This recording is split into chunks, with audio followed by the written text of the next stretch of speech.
நம்ம இப்படி இருக்கக்கூடாது. நம்ம வாழ்க்கையை மாற்றணும்னு நினச்சி நிறையா தடவை ஏதாவது ஒரு முயற்சி எடுத்திருப்போம். ஆனால் அதை தொடர்ந்து செஞ்சிருப்போமா இல்லைங்கிறது தான் உண்மை. நம்ம வாழ்க்கையில் கண்டிப்பாக ஒரு நேரத்தில் தனியாக உட்காந்து ஏன் நம்ம வாழ்க்கை இப்படி போயிட்டு இருக்கு அப்படின்னு யோசித்து பார்த்துருப்போம். நம்ம நிறையா விஷயங்கள் ஆரம்பிச்சிருப்போம், ஆனால் அதை பாதியிலேயே விட்டுருப்போம். ஏன்? காரணம் ஒன்றே ஒன்று தான். நம்ம மேலே வச்சிருக்க நம்பிக்கை தான் அது. வாழ்க்கையில் ஜெயிக்கிறவங்க அவங்கள முழுமையாக நம்புவாங்க. அவங்க தோல்வியே அடைஞ்சாலும் மீண்டு வருவாங்க. ஆனால் முக்கால்வாசி பேர் என்ன பண்ணுவாங்க தெரியுமா? அவங்கள நம்பாமல் மற்றவங்கள குறை சொல்லி தப்பிக்க பார்ப்பாங்க.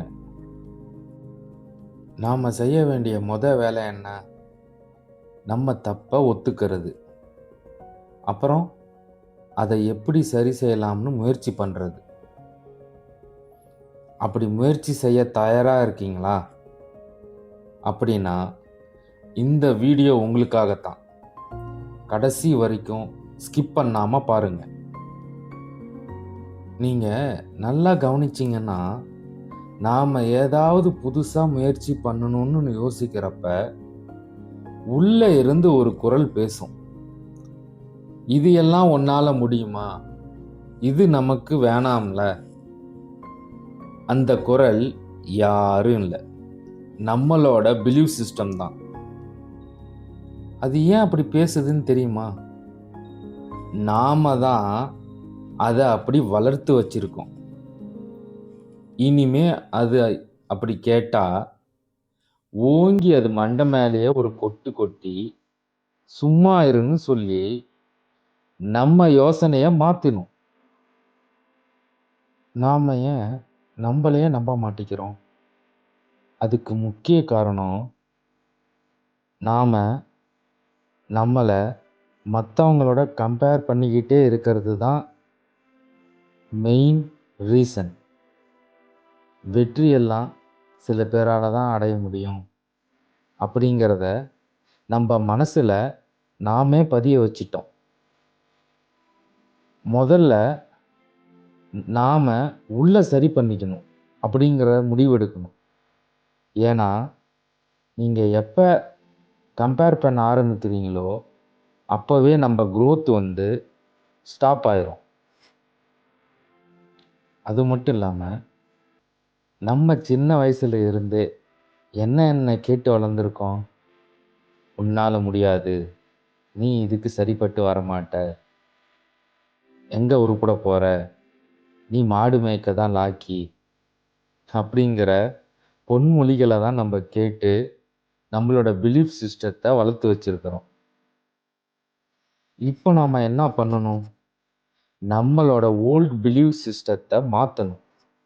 அதுக்கு ஒரு உறுதியான முடிவு எடுக்கணும்.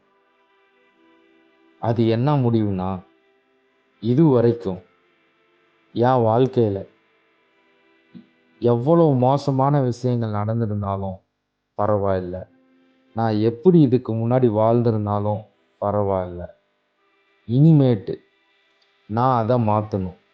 இது என்னோட வாழ்க்கை, இதை மாற்ற யாரும் வரமாட்டாங்க.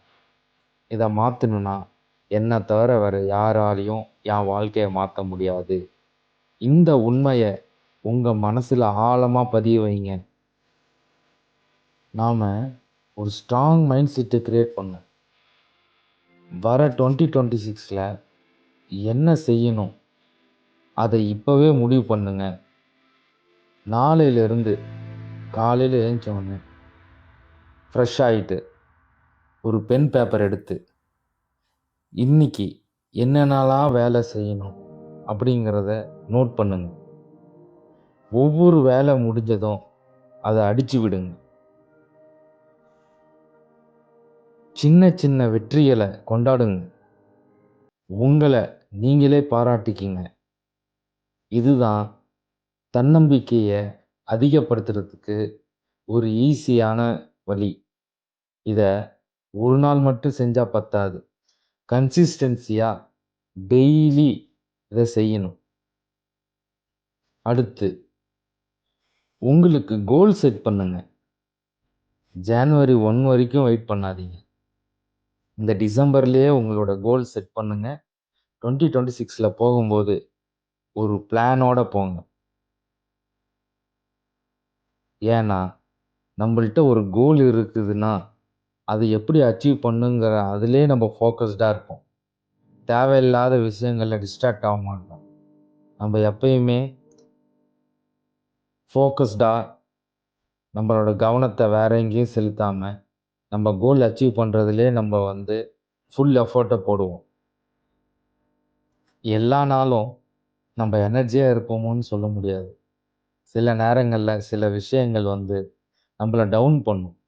ஆனா, அத அப்ப கிவ் அப் பண்ணிடாம, நம்ப அத ஓவர் கம் பண்ணி வரணும். நான் ஒரு ஸ்ட்ராட்டஜி நான் ஃபாலோ பண்ணுவேன். என்னான்னா, நான் டவுன் ஆகுறேன் அப்படின்னு எனக்கு தெரிஞ்சதுன்னா, என்கிட்ட இருக்கிற பிளாக் போர்ட்ல போயிட்டு ஒரு சாக் பீஸ் எடுத்து, நான் எழுத ஆரம்பிச்சுருவேன். "நீ நல்லா முன்னேறிக்கிட்டு இருக்க. You can do it. You are on the right path. You will win." அப்படிங்கிற ஒரு பாசிட்டிவ் இன்ஃபர்மேஷன நான் எழுத ஆரம்பிச்சுருவேன். அது என்னான்னா, என் மைண்டுக்கு ஒரு இன்ஸ்ட்ரக்ஷன் நான் குடுத்துக்கிட்டே இருப்பேன். எது வரைக்கும்னா, அந்த சாக் பீஸ் தீர்ற வரைக்கும் நான் எழுதுவேன். அந்த சாக் பீஸ் முடிஞ்சதுன்னா, நான் மறுபடியும் எனர்ஜி கெயின் பண்ண மாரி எனக்கு ஒரு ஃபீல் இருக்கும். நீங்க அந்த மாரி ஒரு பேப்பர், பென் எடுத்து, உங்களுக்கு அந்த எனர்ஜி ரீகெயின் ஆகுற வரைக்கும் நீங்க எழுதலாம். இந்த மாரி பாசிட்டிவ் இன்ஸ்ட்ரக்ஷன உங்க மைண்டுக்கு நீங்க குடுத்துட்டே இருக்கிறது ஒரு நல்ல ஸ்ட்ராட்டஜி. நீங்க மறுபடியும் உங்களோட எனர்ஜி லெவல அதிகப்படுத்துறதுக்கு. அது மட்டும் இல்லாம, நீங்க ஒரு கோல் செட் பண்ணியிருப்பீங்கல்ல, அது எழுதியிருப்பீங்க. அது எடுத்து பாருங்க. அது உங்கள மீண்டும் உங்கள ரைட் பாத்துக்கு கொண்டு வரும். மோட்டிவேஷன எப்பயுமே வெளிய தேடாதீங்க. நீங்களே உங்கள செல்ஃப் மோட்டிவேட் பண்ணிக்கங்க. அது ரொம்ப பவர்ஃபுல்லா இருக்கும்.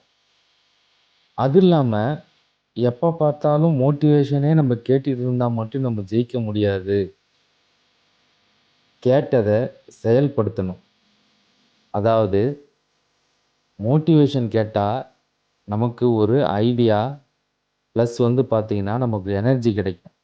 ஆனா, சக்சஸ் அது எப்ப கிடைக்கும் அப்டின்னா, அந்த மோட்டிவேஷன் கேட்ட போது வந்த ஐடியாஸ்ல நீங்க ஆக்ஷன் எடுக்கும்போது தான் சக்சஸ் கிடைக்கும். உங்க வாழ்க்கைய சக்சஸ் ஆக்கணுமா? அதுக்கு உங்க அப்பா, அம்மா, பிரதர்ஸ், சிஸ்டர்ஸு, சொந்தக்காரங்க, ஃப்ரெண்ட்ஸு இவங்கள யாரையுமே நீங்க சமாதானம் பண்ண வேண்டாம். உங்கள மட்டும் சமாதானம் பண்ணிக்கங்க. எப்படி? நம்ப ஏதாவது ஒரு விஷயம் நம்ம பிளான் பண்ணும்போது, உள்ள இருந்து ஒருத்தன் சொல்லுவான். "உனக்கு இது தெரியாது." அப்படிங்கும்போது, "பரவால்ல, நான் கத்துக்குவேன். நீ இதுல பெர்ஃபெக்ட் இல்ல. பரவால்ல, நான் அந்த கோல ஆகிக்குவேன். நீ இதுக்கு ரெடி இல்ல. பரவால்ல, நான் என்ன தயார்படுத்திக்குவேன்." அப்படிங்கிறத நீங்க சொல்லி, உங்க மைண்ட் செட்ட அந்த மாரி உண்டாக்கிக்கணும். உங்களே நீங்க நம்பலைன்னா, இந்த உலகம் உங்கள எப்படி நம்பும்? ஸோ, முதல்ல உங்கள நீங்க நம்புங்க. உங்களுடைய புது வாழ்க்கைக்கு என்னுடைய மனப்பூர்வமான வாழ்த்துக்கள். ஒண்ணு மட்டும் ஞாபகம் வச்சுக்கங்க. உங்க நம்பிக்கை தான் உங்க எதிர்காலத்தையே தீர்மானிக்கப் போகுது.